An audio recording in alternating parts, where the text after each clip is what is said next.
Lockdown से पहले गीता के घर का नजारा कुछ ऐसा था कि रोहन ऑफिस जाता था और शिविन स्कूल। जिनके घर से जाने के बाद गीता काम खत्म करके बाकी समय आराम करती थी। लेकिन लॉकडाउन के बाद ऑफिस और स्कूल घर में ही खुल गए और इससे गीता का हाल वो तो आपको देखने में ही मजा आएगा। शिविन, ओ शिविन, महाराज उठने के लिए क्या 21 तोपों की सलामी लेंगे?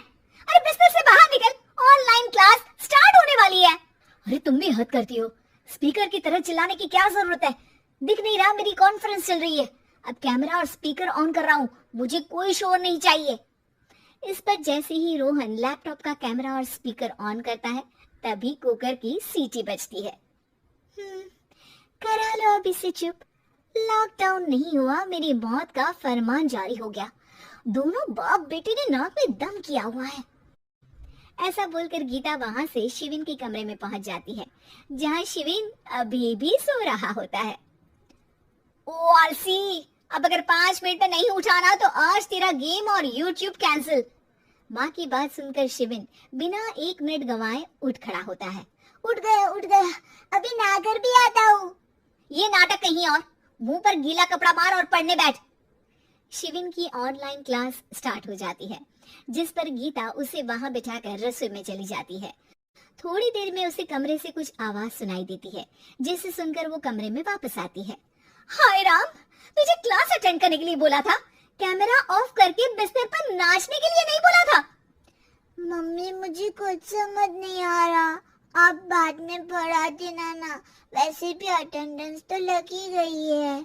हाँ बेटा, जरूर बन जा, तो अभी से हम सबका बाप बन जा। अरे नहीं मतलब कहाँ से लाते हो इतना दिमाग, और पढ़ाई करते हुए ये चला कहाँ जाता है?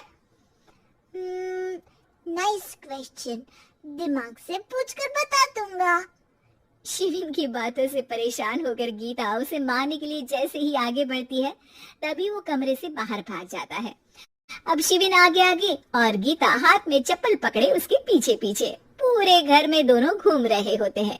इसी बीच वो रोहन के पास पहुंच जाता है और शिविन को मारने वाली चप्पल रोहन के लैपटॉप पर जाकर गिरती है। ओए माँ! मम्मी, आप पापा को चप्पल मार रही हो? वो आज तक के रिपोर्टर, चुपचाप जाकर क्लास अटेंड कर ले, नहीं तो अगली तेरे पीछे लगेगी। इस पर शिविन वहां से चला जाता है, जिसके बाद रोहन गीता से कहता है, इस सर्कस के लिए कुछ बोलना चाहोगी? अरे क्या करूं, जब से तुम दोनों घर में रहने लगे हो, घर अपने आप ही सर्कस बन गया है और मैं तुम्हारी नौकर। कभी बेटी को संभालो तो कभी बाप के नखरे उठाओ।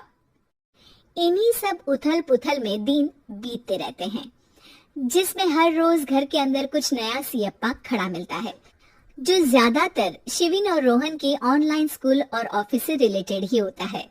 एक सुबह, शिविन चलो उठ, आज की क्लास जल्दी है। कैमरा ऑफ करके आप अटेंड कर लो। अरे ऐसे छित्तर पड़ेंगे, दादी नानी सब एक साथ याद आ जाएंगी। गीता की लाख मशक्कतों के बाद क्लास तो खत्म हो जाती है, लेकिन उसके बाद शिविन फोन इस्तेमाल करते हुए इंस्टाग्राम रील बनाने लगता है। रसोड़े में कौन था? तुम थी, मैं थी, कौन था? कौन था? हाँ, मैं गरीब हूँ। अरे ओ गरीब के बेटे, आजा, मैं बनाती हूँ तुझे गरीब। मैं बताती हूँ रसोड़े में कौन था। पढ़ाई करने बोलो तो इनकी माँ मर जाती है और ये पागलपंतियां जितनी मर्जी करा लो। गीता शिविन को डांट रही होती है, तभी रोहन बीच में बोल पड़ता है, अरे बच्चा ही तो है, इतना गुस्सा क्यों कर रही हो? बेटे का साथ देने की इसी एक कोशिश में अब शिविन के साथ साथ रोहन भी गीता के गुस्से की सूली पर चढ़ जाता है। अगर बेटे पर इतना ही प्यार आ रहा है तो इसे क्लास अटेंड क्यों नहीं कराते, इसका होमवर्क क्यों नहीं कराते? उस समय तो बहुत जल्दी मीटिंग आ जाती है, वो काम मैं करूं और यहाँ इस बेफिजूली की चीज में तरफदारी करके बन जाओ महान। हे भगवान, कोई तो इनके ऑफिस और स्कूल खुलवाओ, मैं इन्हें और घर में नहीं सह सकती। अरे कुछ और मांग लेती, क्योंकि तुम्हारी ये विश इस साल तो पूरी होने से रही, कोरोना। हाय नास पिटे ने जिंदगी ही बर्बाद कर दी। खाए कोई पचाए कोई, कल मुझे चुन चुन कर सबको मेरी बद्दुआ लगेगी। उन्होंने दुनिया का और इन बाप बेटे दोनों ने मेरा जीना मुश्किल कर दिया। गीता वहां से चली जाती है, जिसके बाद रोहन शिविन से कहता है, अरे तुम्हारी मम्मी इतनी भड़की हुई क्यों है? आपकी वजह से पूरा समय घर में रहते हो और उस पर कोई काम कराने की जगह बस ऑर्डर देते रहते हो। अच्छा बेटे, सारा इल्जाम मुझ पर? पूरा दिन तो वो तुम पर ही चिल्लाती है। हाँ, मतलब दोनों का 50-50 है, कुछ करना पड़ेगा। वो कहते ना, make the best out of worst. I have an idea. वैसे तुम्हारी माँ सही कहती है, बहुत जुबान चलाने लगे हो, कम बोला करो।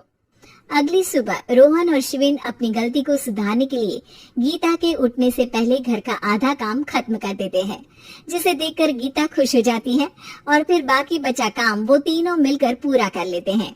जिसके बाद अब वो सब मिल बांट कर हर काम में एक दूसरे की मदद करते हुए लॉकडाउन का मजा लेने लगते हैं।